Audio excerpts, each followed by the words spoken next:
Oferecimento Bradesco. Entre nós, você vem primeiro. Olá, boa noite. Boa noite. A chegada das férias escolares acende um alerta para o risco de acidentes com linhas de cerol. A mistura de cola e vidro é muito usada por adolescentes e crianças que soltam pipa. Hoje, um motociclista teve um corte no pescoço numa avenida de São Paulo. O helicóptero da Polícia Militar foi acionado para resgatar o motoqueiro ferido com a linha de cerol. Ele foi levado a um hospital e não teve o estado de saúde divulgado. Assim que aconteceu o acidente, Rafael recebeu uma mensagem no grupo de entregadores da capital paulista. Já assustou na hora, com certeza. Se proteger ao máximo, né? Segurança em primeiro lugar. No estado de São Paulo, o uso de linhas cortantes para soltar pipa é crime. A multa passa de R$ 1.700. A lei pune também quem fabrica, comercializa ou transporta esse tipo de material. Mesmo assim, casos como o de hoje se repetem. E com a chegada das férias, a preocupação aumenta ainda mais. Isso porque crianças e adolescentes vão para as ruas soltar pipa. Aí começam a ser organizados até eventos em que o cerol é anunciado como atração principal. É o que mostra esse convite que circula em redes sociais. O encontro marcado para o mês que vem menciona o cerol como algo normal entre quem solta pipa. Para se proteger, muitos motociclistas instalam antenas. Se não fosse o acessório, o Demerval poderia estar entre as vítimas. Estava de jaqueta, então não foi nada grave, não cheguei a me cortar. Para a gente que fica exposto na rua é muito perigoso. Além de não usar o cerol, os bombeiros orientam que as pessoas apenas soltem pipas em locais abertos. Longe de fiação elétrica, longe de residências, de edificações, de edifícios elevados. Principalmente longe de grandes avenidas, de ruas. Veja agora outros destaques do dia. CPI que investiga os ataques às sedes dos três poderes é marcada por bate-boca. Respeite esta comissão! Cale sua boca! E ex-diretor da Polícia Rodoviária Federal nega interferência no segundo turno das eleições. João Pedro Stedley e José Rainha são convocados para prestar depoimento como testemunhas. Restam 40 horas de oxigênio para os tripulantes do submarino desaparecido no Oceano Atlântico. Exclusivo, cambistas usam dados de servidores públicos federais para comprar ingressos do show da cantora Taylor Swift em São Paulo. E na série especial, a falta de energia elétrica atrasa os estudos das crianças no norte do Maranhão.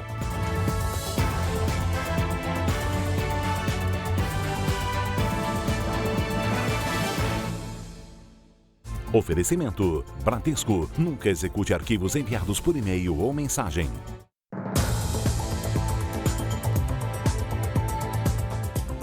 O levantamento da Confederação Nacional do Transporte revela que o roubo de cargas é uma das principais ameaças para o setor. O aumento de casos no país assusta motoristas.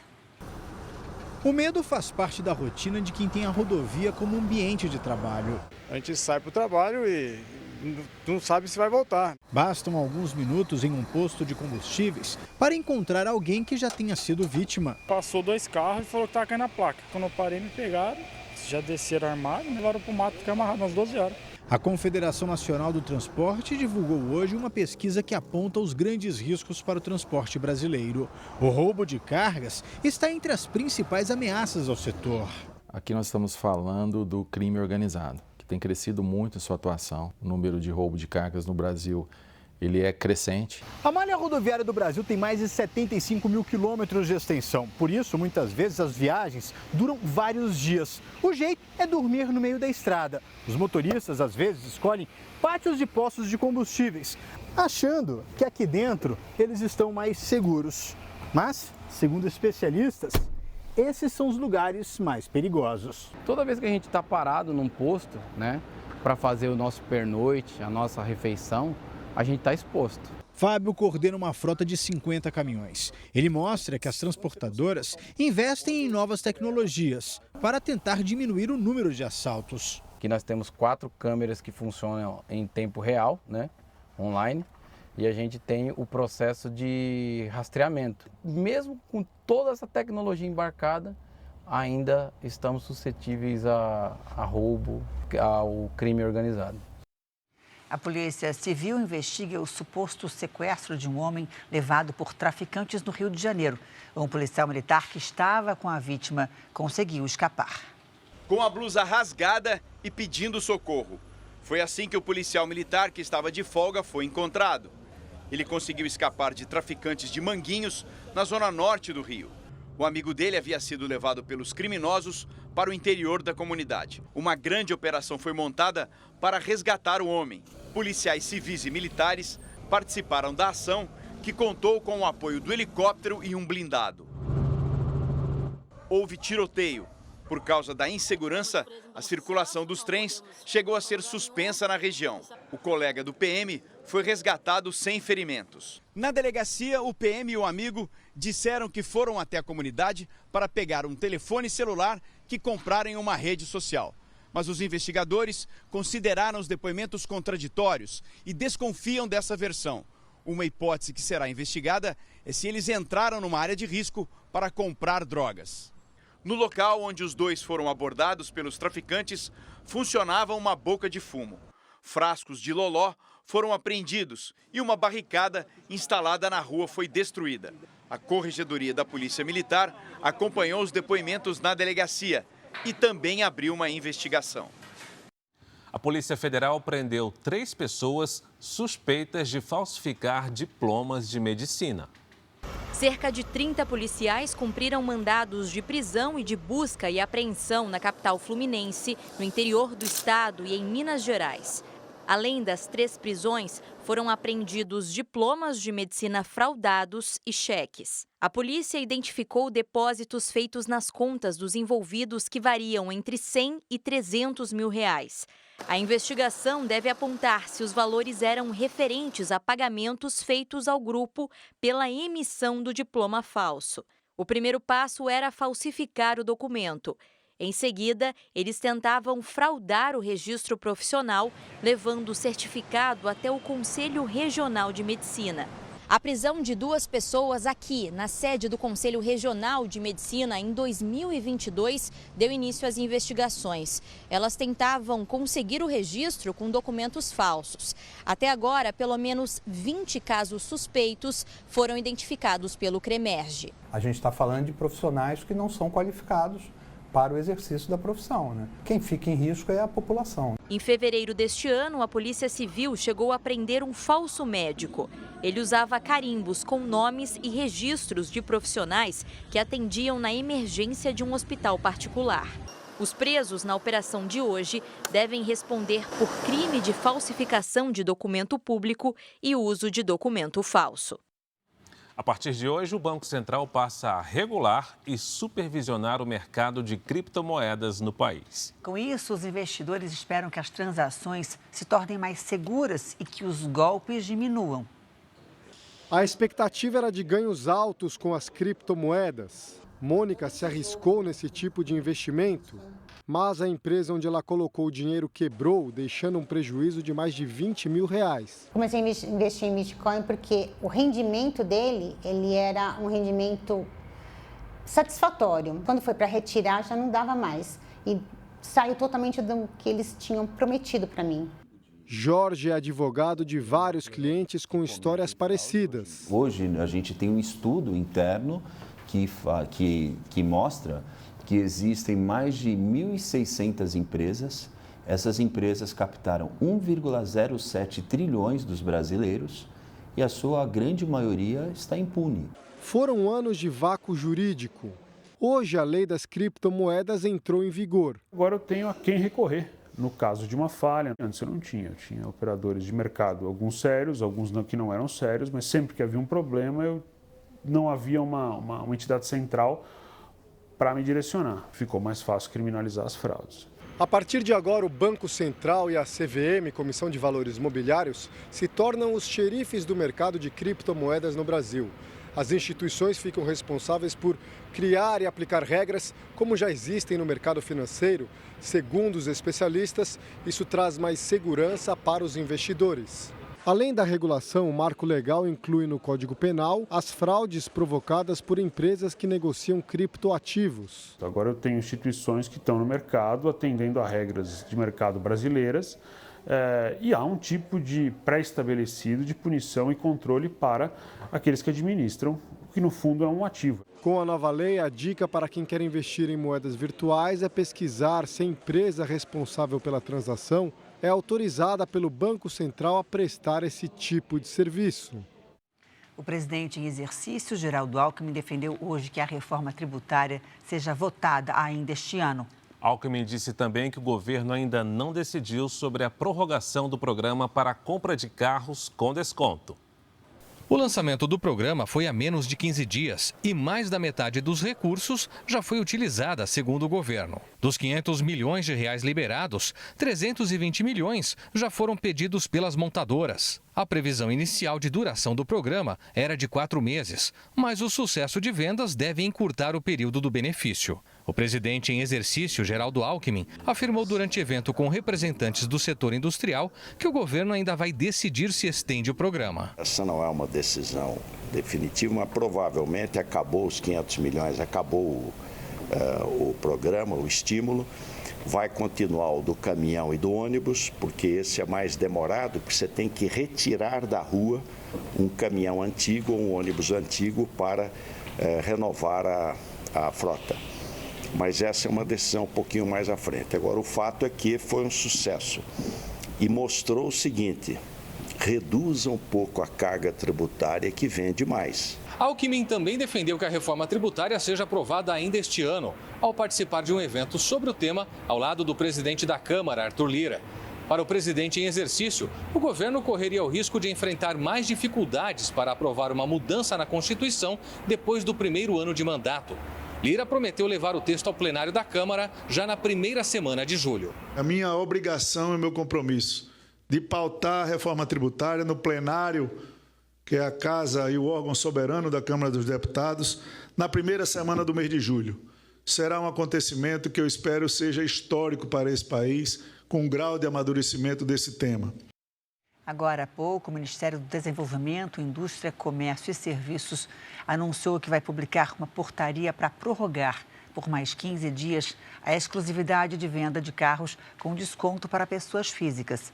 Já as compras de caminhões e ônibus por pessoas jurídicas serão liberadas a partir de amanhã.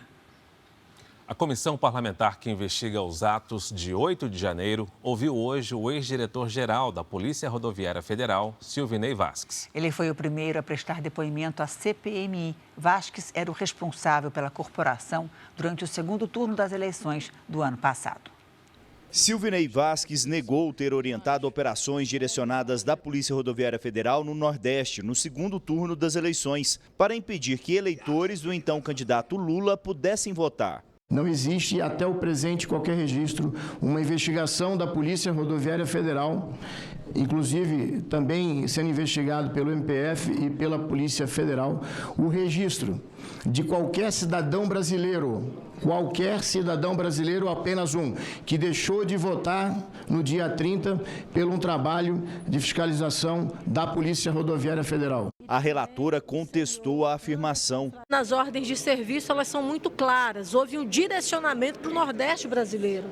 Um volume inicial, onde foi apresentado de 500 mil reais de extra, chegou a mais de 3 milhões de pagamentos de diárias, aonde foi totalmente direcionado esse valor, 99%, para os estados da região Nordeste brasileira. Durante a sessão, houve bate-boca entre parlamentares, quando a relatora perguntou ao ex-diretor-geral da PRF sobre um processo de suposta agressão a um frentista. Eu não vou permitir que um depoente venha para cá e tente tripudiar sobre esta relatoria.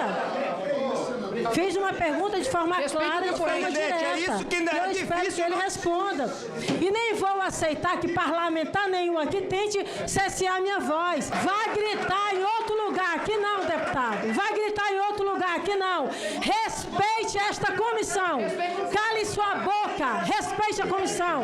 Cale a boca. Um acordo entre governistas e oposição permitiu a aprovação das convocações do ex-ministro do Gabinete de Segurança Institucional, General Gonçalves Dias, e do ex-diretor adjunto da Agência Brasileira de Inteligência, Saulo Moura da Cunha.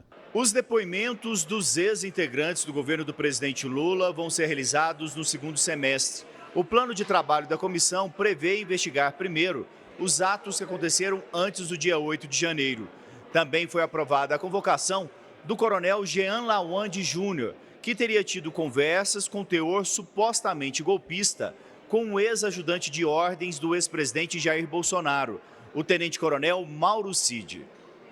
O presidente Lula está na Itália na terceira viagem à Europa desde que assumiu o governo. Nossos enviados especiais a Roma, Ricardo Voloquita e Denise Odorice, acompanham a visita ao país. O presidente foi recebido no aeroporto e seguiu para o hotel. O primeiro compromisso foi com o sociólogo Domenico De Masi, que visitou Lula na prisão em 2019. Masi falou que o presidente brasileiro é um amigo e que eles trataram de assuntos como o conflito no leste europeu. Segundo Masi, Lula tem trabalhado pela paz. O presidente lavora muito pela paz. O presidente não falou com os jornalistas. Esta é a terceira viagem do presidente Lula à Europa neste mandato. Aqui em Roma, ele se encontra com autoridades italianas e trata de temas como o comércio com a União Europeia e a guerra na Ucrânia. Amanhã, Lula se encontra com o presidente italiano Sergio Mattarella, com o prefeito de Roma, Roberto Gualtieri, e ainda com a primeira-ministra Giorgia Meloni. Lula vai também para a França, onde se reunirá com o presidente Emmanuel Macron. Autoridades internacionais correm contra o tempo para encontrar o submarino que desapareceu no Oceano Atlântico. 5 pessoas, entre empresários e um especialista em naufrágios, estariam a bordo. O problema é que em poucas horas o oxigênio de emergência vai acabar. No último anúncio, hoje à tarde, a Guarda Costeira dos Estados Unidos confirmou que restam cerca de 40 horas de ar respirável dentro do submarino. A embarcação perdeu contato com a base 1 hora e 45 minutos após o mergulho no domingo, quando se dirigia para uma expedição em meio aos destroços do Titanic na costa do Canadá. Naquele momento, as autoridades estimaram 96 horas de suporte de vida. Existe a possibilidade do submarino estar preso nos próprios destroços do Titanic. Lá embaixo é muito escuro e a visibilidade é muito baixa. Honestamente, é como procurar agulha em um palheiro, afirma este arquiteto naval. A missão de resgate é liderada pela Marinha Americana, mas até embarcações privadas se juntaram aos trabalhos de localização. Para as guardas costeiras americana e canadense, é uma missão complicada, porque é necessário buscar em águas rasas e profundas ao mesmo tempo. Esta é a base da Guarda Costeira Americana aqui em Boston, de onde saiu a maior parte da ajuda para as buscas que se concentram na costa da cidade de Cape Cod. Para isso, radares de alta tecnologia canadenses estão sendo usados, além de aviões militares que estão sobrevoando a região. Hoje, o presidente francês Emmanuel Macron anunciou que a França enviou um navio equipado com um robô subaquático. O submarino turístico cobra mais de R$1 milhão por pessoa para levar os passageiros até os destroços do Titanic, a 4.000 metros de profundidade. São cerca de 8 horas de viagem. O piloto usa uma espécie de joystick como um controle de videogame para pilotar o submersível. O espaço interno é apertado como o de um carro. A embarcação naufragou no Oceano Atlântico. As autoridades precisam mapear toda essa rota para encontrar o submarino. Segundo a imprensa americana, estavam a bordo Stockton Rush, que seria o piloto, dono e fundador da empresa OceanGate, responsável pela viagem. O empresário britânico Hamish Harding, que trabalha no ramo de aviação, e o também empresário paquistanês Shahzada Dawood, que está com o filho Sulaiman Dawood. E ainda o ex-comandante da Marinha Francesa, Paul-Henri Nargolet, considerado um especialista da expedição e maior estudioso do local do naufrágio do Titanic.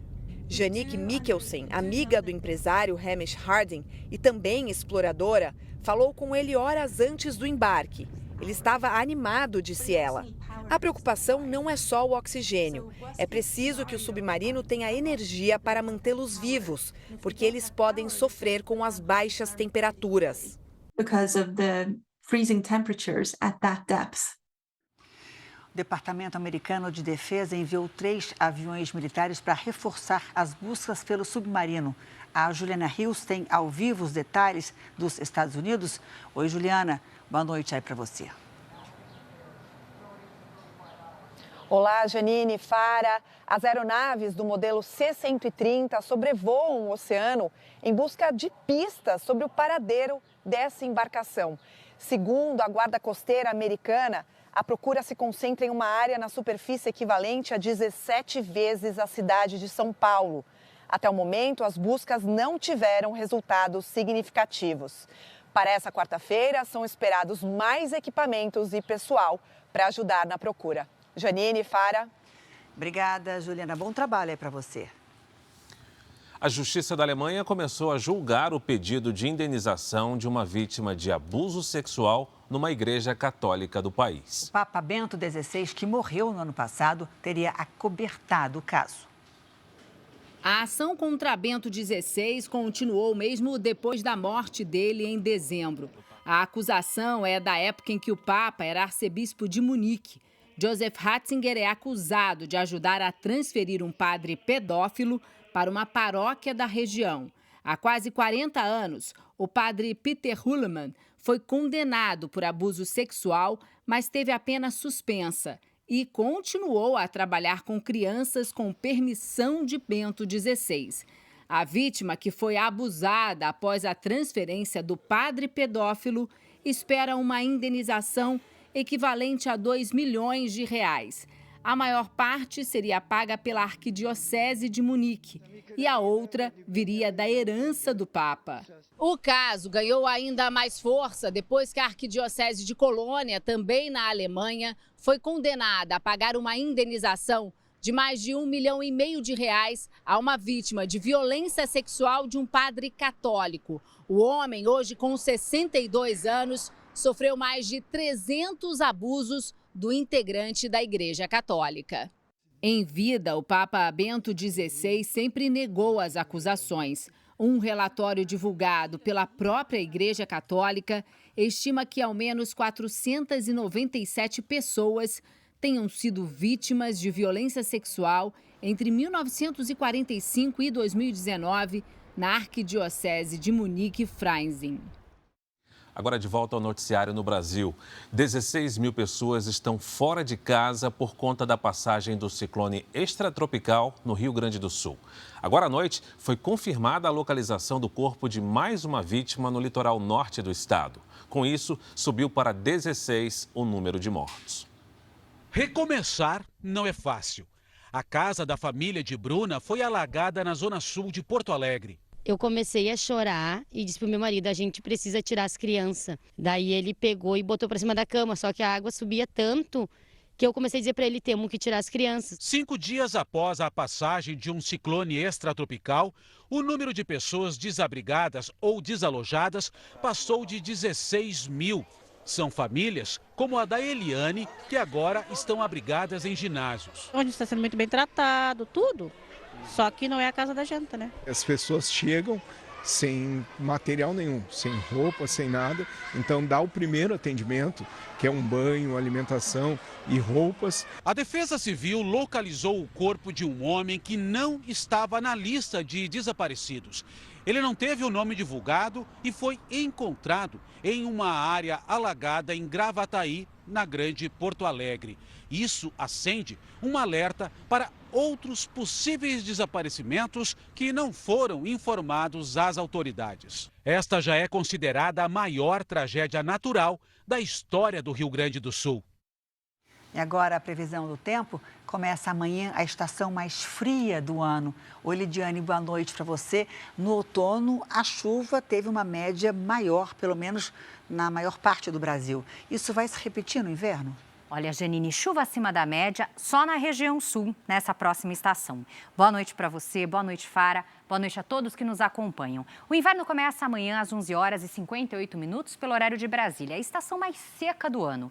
Todas as áreas claras e as regiões em vermelho e laranja aqui do mapa terão pouca ou nenhuma chuva. No sul e em São Paulo, aí sim, o inverno será chuvoso. Neste momento, as nuvens carregadas se concentram na faixa norte do país. Nesta quarta, chove a qualquer hora entre o Amazonas e o litoral sul da Bahia. No interior do país, a umidade do ar fica abaixo dos 30%. No sul, uma forte circulação de ventos forma nuvens de tempestade sobre os 3 estados da região. Em Florianópolis, dia chuvoso, com 22 graus. No Rio de Janeiro e em Campo Grande faz 28. Em Palmas, calorão de 34. Atenção, Porto Alegre e Maceió. A chuva forte pode causar transtornos. Em Maria da Fé, no sul de Minas, a quarta amanhece com 2 graus e geada. Em São Paulo, aquele sol que começa a pegar no tranco e esquentar. À tarde faz 23. Vamos então ao Tempo Delivery. O Jorge é de Marataízes, no Espírito Santo, Lidiane. Vamos lá, Fara. Jorge, seja bem-vindo aqui ao Tempo Delivery. Olha, a vantagem de estar perto do oceano é que a umidade do ar não fica tão baixa, mesmo com uma sequência de dias com tempo firme. Nesta quarta faz até 24, na quinta 25 e na sexta ainda mais quente, 26. Peça também Tempo Delivery com a hashtag #VocêNoJR pelas redes sociais. Janine, Fara, bom inverno para todos. O inverno é bom porque a gente usa um casaquinho bonitinho e fica charmoso. Verdade. Obrigada, Lídia. Até amanhã. Até amanhã. Tchau, Lídia. O ministro Alexandre de Moraes, do Supremo Tribunal Federal, afirmou que o problema das Big Techs é a total ausência de transparência e a falta de regulamentação.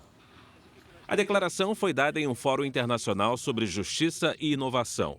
Para o ministro, é necessário desfazer a ideia de que a internet é terra de ninguém. Ele destacou que a liberdade de expressão não pode ser usada para a prática de atividades ilícitas. Se no mundo real as empresas de comunicação, de mídia, de publicidade fizessem 10%, 1%, 10% já é demais, 1% do que as grandes plataformas, as Big Techs fazem na utilização de algoritmos, elas todas estariam sendo responsabilizadas civil penalmente. A seguir, Comissão de Assuntos Econômicos do Senado aprova a desoneração da folha de pagamento. Servidores públicos federais têm dados usados por cambistas na compra de ingressos para os shows da cantora Taylor Swift em São Paulo. E ainda hoje, uma ilha ao norte do Maranhão, em meio ao Oceano Atlântico, onde não há energia elétrica disponível o dia todo para os pescadores que moram aqui.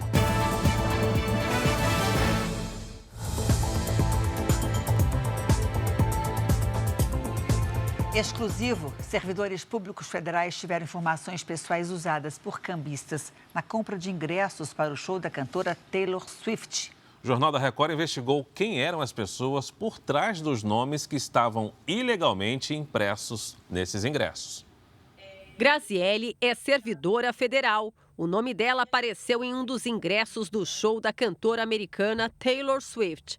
As entradas foram oferecidas ao produtor do Jornal da Record por um cambista. Olha aqui, tudo certinho, direitinho físico. Uma investigação do Jornal da Record revela que ela não foi a única. Todos os 7 ingressos oferecidos estavam em nome de servidores federais concursados. Um não foi localizado. Os outros 6 funcionários negaram ter comprado entradas para o show e afirmaram que estavam em Brasília no dia da abertura das bilheterias em São Paulo. Eu achei bem estranho, inclusive, porque eu estou com uma documentação aqui, tá tudo ok. E não tenho conhecimento de nenhum amigo meu, um familiar, que tenha comprado ingresso para esse show, inclusive. A suspeita é que criminosos conseguiram os dados através de uma lista de aprovados num concurso público.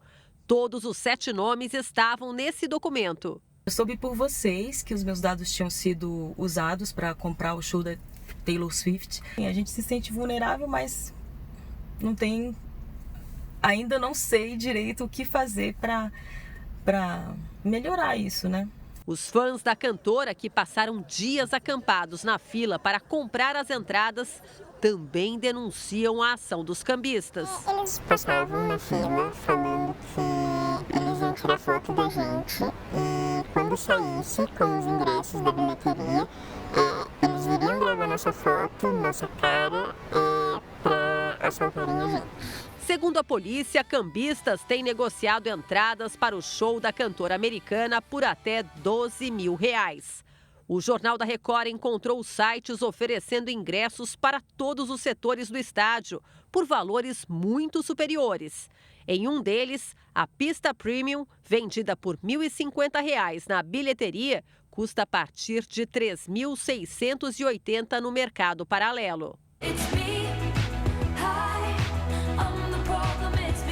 Não é apenas na internet que os ingressos são vendidos. Na fila, cambistas também abordavam fãs tentando vender as entradas. Elas vão oferecer uma cadeira inferior que era R$ 375 a meia por R$ 1.800. Ontem, uma ação conjunta da Polícia Civil e do Procon de São Paulo fiscalizou as vendas para uma nova data de show. 25 pessoas foram levadas para a delegacia, onde prestaram depoimento e foram liberadas. Não tem nem por que fazer ingresso nominal, porque, na verdade, só está servindo para, de repente, usarem os dados das pessoas, já que não vão fazer nenhum tipo de conferência. A empresa responsável pela venda de ingressos não quis se pronunciar sobre a ação dos cambistas, nem sobre a apresentação de documentos na hora da compra. O Ministério da Fazenda, que organizou o concurso para o Ministério do Turismo, respondeu que ainda não conseguiu apurar as denúncias citadas na reportagem.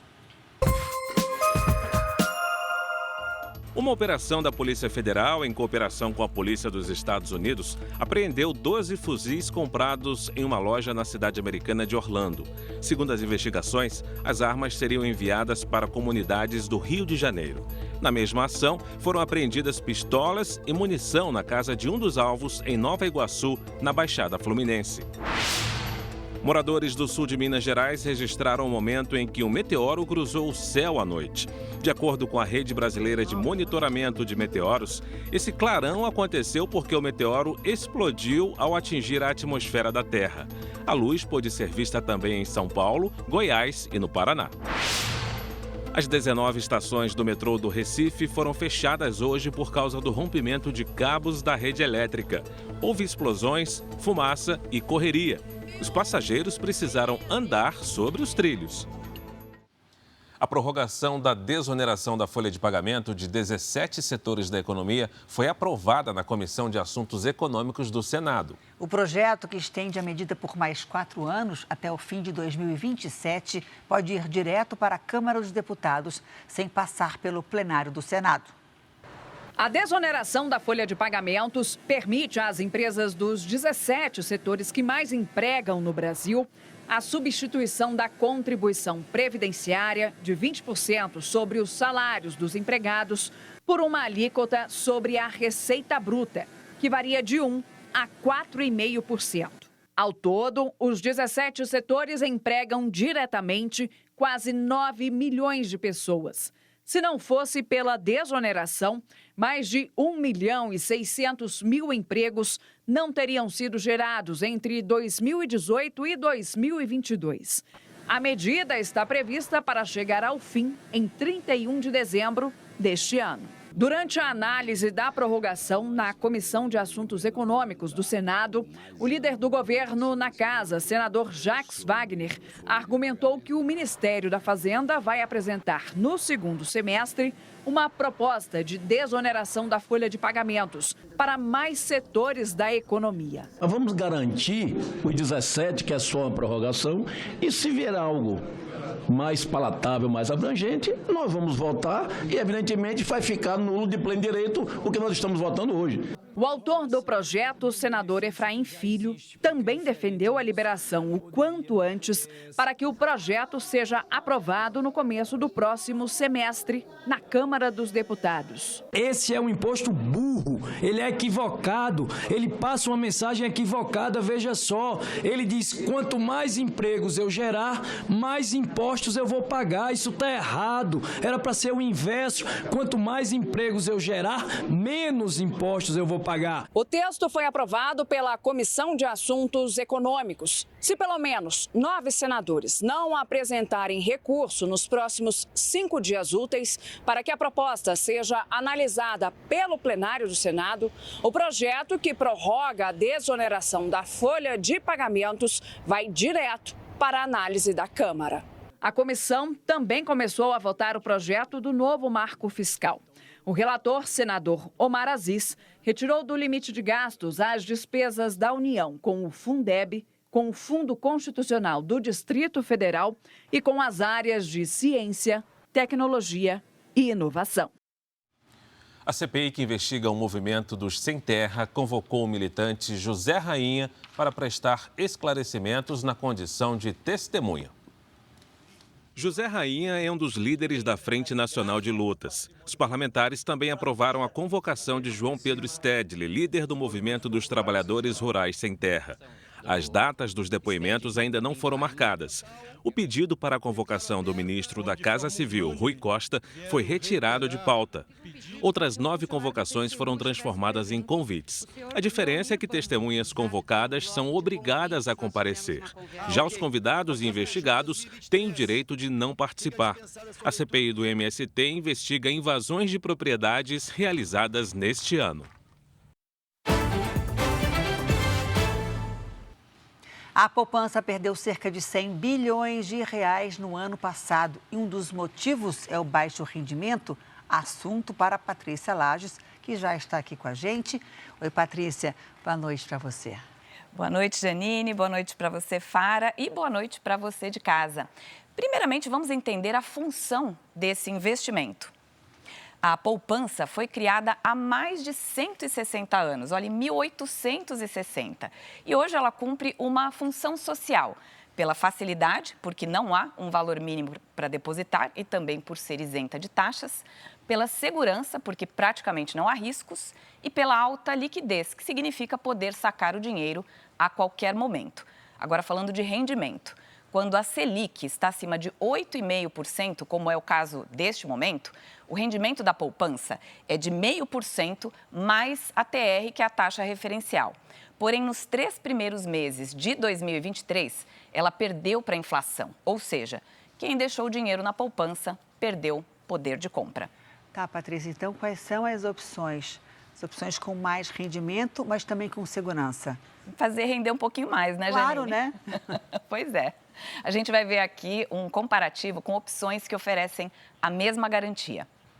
A poupança é assegurada pelo FGC, que é o Fundo Garantidor de Créditos, assim como os CDBs e as LCIs, além de outros investimentos de renda fixa. Nessa simulação aqui, R$100 na poupança durante um ano teriam rendido menos de R$10. Em uma LCI, pouco mais de R$12. Em um CDB, quase R$14, já descontados os impostos. Esse comparativo foi feito com a nova calculadora de investimentos do R7, que ajuda você a escolher as melhores opções. Para fazer a sua simulação, é só acessar o R7 Renda Extra, em seguida Simuladores e depois Investimentos. Janine, Fara. E aí decidir o que é melhor. Para ajudar a render um pouquinho mais, né, Janine? Com certeza. Obrigada, viu, Patrícia? 4 israelenses morreram e 4 ficaram feridos num ataque a tiros próximo a um assentamento na Cisjordânia. O atentado seria uma retaliação a uma operação de ontem em Jenin, que matou 6 palestinos. Foi marcado para 14 de agosto o julgamento do ex-presidente dos Estados Unidos, Donald Trump. Ele é acusado de guardar documentos confidenciais depois de deixar a Casa Branca e de obstrução da justiça. Trump é pré-candidato às eleições presidenciais e nega as acusações. Hunter Biden, filho do presidente americano Joe Biden, vai se declarar culpado de sonegação fiscal. Isso faz parte de um acordo com a justiça para evitar uma possível prisão. Em Honduras, um motim num presídio feminino deixou ao menos 41 mortos.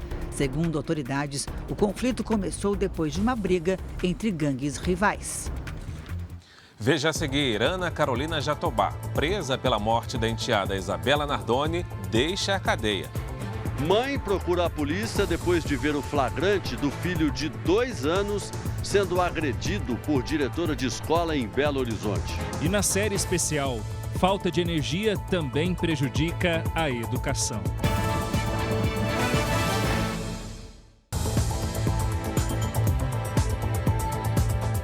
A professora de uma escola em Minas Gerais acusa a diretora de agredir o filho dela. A criança estudava na mesma escola em que a mãe dava aulas. Numa mensagem enviada à nossa produção, a suspeita disse que não vê gravidade nas imagens que foram registradas por uma câmera de segurança.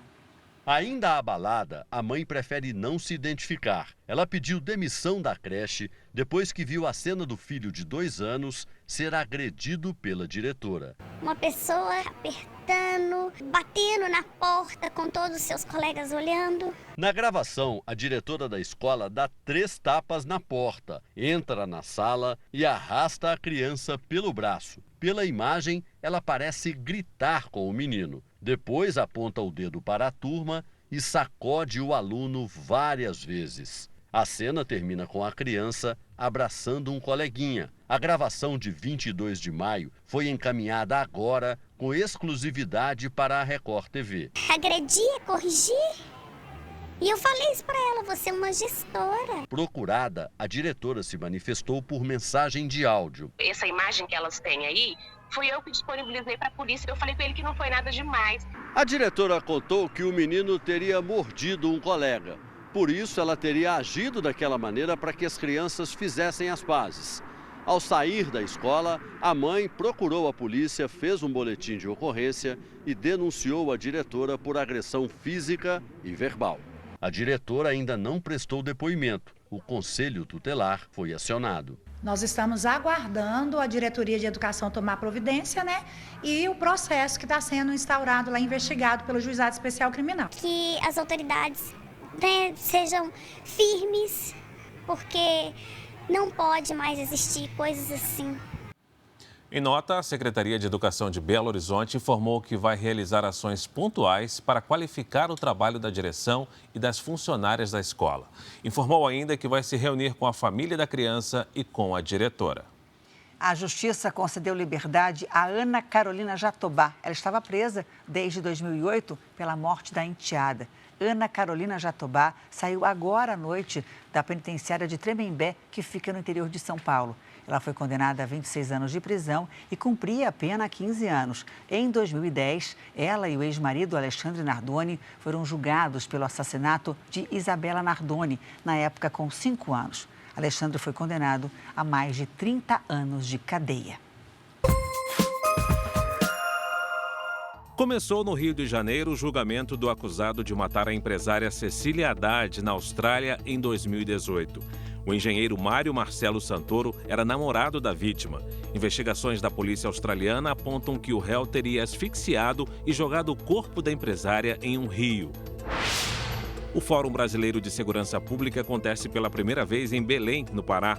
Uma das questões debatidas é a participação do crime organizado no garimpo. O evento reúne secretários estaduais de segurança, além de pesquisadores e representantes da sociedade civil. Um relatório do Ministério da Justiça mostra que quase 50 mil pessoas pediram refúgio no Brasil em 2022. A maioria veio da Venezuela e de Cuba. Segundo dados da ONU, cerca de 108 milhões de pessoas deixaram os países de origem ou se deslocaram internamente para fugir da pobreza, violência e de catástrofes naturais no ano passado. O presidente da CPI, que investiga a manipulação de resultados no futebol, o deputado Júlio Arcoverde, do PP do Piauí, defendeu hoje mudanças nas regras das apostas. A ideia é seguir o modelo francês, que não prevê apostas em cartões, escanteios e pênaltis. Além de punições, a CPI deve propor projetos de regulamentação e fiscalização das apostas. Hoje, a comissão ouviu o ex-jogador Marcos Vinícius Alves Barreira, conhecido como Romário. Ele foi banido do futebol pelo Superior Tribunal de Justiça Desportiva. O ex-jogador, que atuava pelo Vila Nova de Goiás, disse que o único erro foi ter passado o telefone de um colega de time para um aliciador. Ele negou ter recebido vantagens. O que aconteceu comigo foi só ter passado um número para eles. Receber alguma coisa, eu não recebi nada. O Jornal da Record desembarca hoje numa ilha na região norte do Maranhão. Lá, a energia elétrica é racionada. Os geradores funcionam apenas 6 horas por dia, o que reduz a renda e põe em risco a saúde e a educação. Na escola, além de salas escuras, o calor é insuportável. são consequências da pobreza energética, que é o tema da nossa série especial.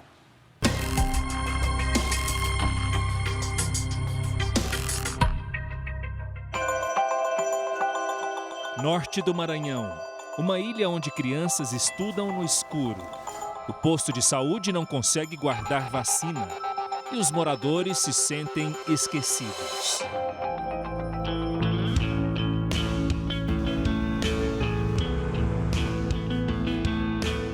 Finalmente chegamos aqui na ilha de Caçacoeira.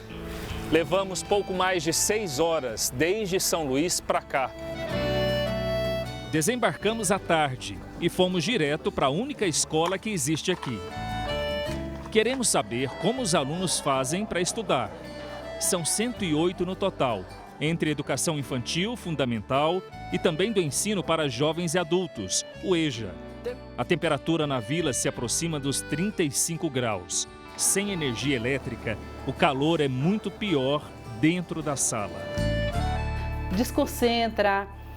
Ao invés de a gente estar se posicionando para dar aula, às vezes a gente está se ventilando com um livrinho, com alguma coisa. Os alunos também agoniados. Não é fácil sem energia elétrica 24 horas. Tem uma aluna sua ali atrás que está se abanando o tempo todo. Isso. E ela está perto da janela. É assim todos os dias? Praticamente, todos os dias. A gente sai mesmo exausto, nem tanto do trabalho com as crianças, mas do calor. Nosso uniforme fica muito encharcado no suor e sem ter o ventilador, ar-condicionado para passar o calor. Aí tem vezes como a gente fica abaixado escrevendo, aí tem vezes que pinga aqui, aí molha o caderno, aí tem vezes que borra o trabalho. A gente quer se abonar e tem que prestar atenção na aula da professora, aí atrapalha tudo. Tudo atrapalha, não é só o calor. Os estudantes são esforçados, procuram o pouco de luz natural que entra pela janela. Às vezes a gente pega a lanterna do celular para iluminar e ver o que escreveu. Diretor, carência de energia elétrica afeta diretamente o aprendizado na escola. Olha, posso que afeta sim. O aluno do 7º ano, já chegando para o 8º, ele tem que estar com o aprendizado já bem esclarecido, mas às vezes ele fica um pouco para baixo nas atividades e nas notas também das atividades avaliativas. A falta de energia contínua atrasa a comunidade. O laboratório de informática jamais existiu na escola. Como que você aprende a mexer com o computador se na sua escola não tem? Aí não tem como, né? Quando tem algum trabalho que precisa ser pela internet, aí a gente não faz, deixa de fazer na escola para fazer em casa, por causa da internet. Usando o celular? Sim. Muitos alunos nem sequer tentam sair da ilha para seguir com os estudos. A Associação dos Moradores estima em 60% a permanência dos jovens. Eles escolhem continuar aqui no ciclo da pesca por receio de disputar espaço com quem vive na cidade. Desde o início da ocupação oficial, há quase 200 anos, a principal atividade econômica na ilha de Caçacoeira é a pesca. Seu Arlindo, o Pretinho, resume bem a dependência do ofício que herdou do pai e do avô. É sobrevivência, sobrevivência. Essa aqui é nosso pai e nossa mãe. Alguns vivem da aposentadoria, outros do Bolsa Família, porque o peixe nem sempre é farto. R$400, R$500 em média é a renda mensal do Pretinho. Isso equilibrando como dá, o que consegue no mar e o armazenamento possível, sem energia elétrica. Senhor Arlindo, se tivesse energia elétrica o dia inteiro, o senhor acha que vocês conseguiriam faturar mais com... Com certeza, porque a gente guardava, agasalhava. A histórica falta de energia elétrica vem minando os ganhos da gente da vila. Reduz a renda e a saúde da população fica ameaçada.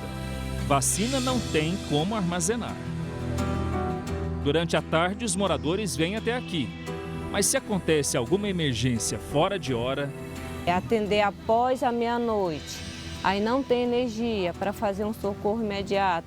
Aí se locomove até aqui o posto médico, pega o material e vai até a casa das pessoas. É a luz de velas, a lanterna, a faróis, pequenos faróis, né? Procuramos a Prefeitura de Curupuru e o governo do Maranhão, que não responderam. A Equatorial, empresa responsável pela distribuição de energia elétrica na região, afirmou em nota que a ilha de Caçacoeira está incluída num projeto que prevê sistema de energia limpa e renovável para atender 2.000 famílias no litoral maranhense. A conclusão está prevista para o fim deste ano. Quem mora na ilha desconfia. A sensação é de esquecimento, que nós somos, de certa forma, anulados. Gestões passam e repassam e a coisa não acontece, fica somente na promessa.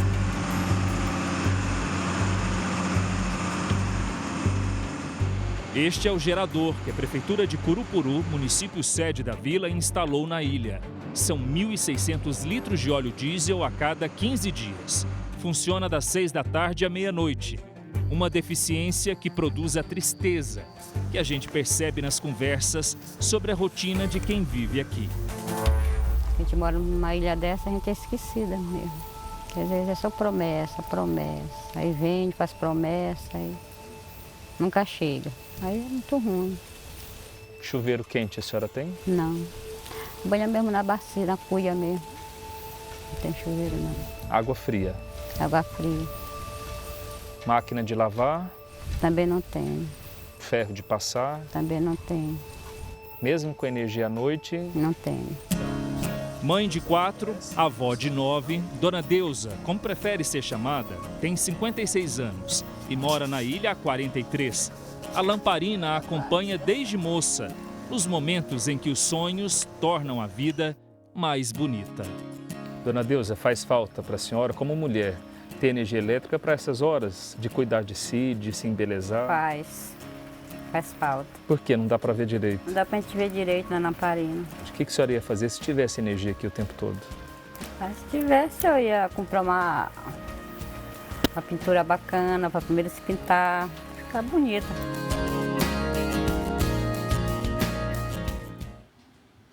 Essa edição termina aqui, à 00:30 tem mais Jornal da Record. Fica agora com mais um episódio marcante da história de Davi na série Reis.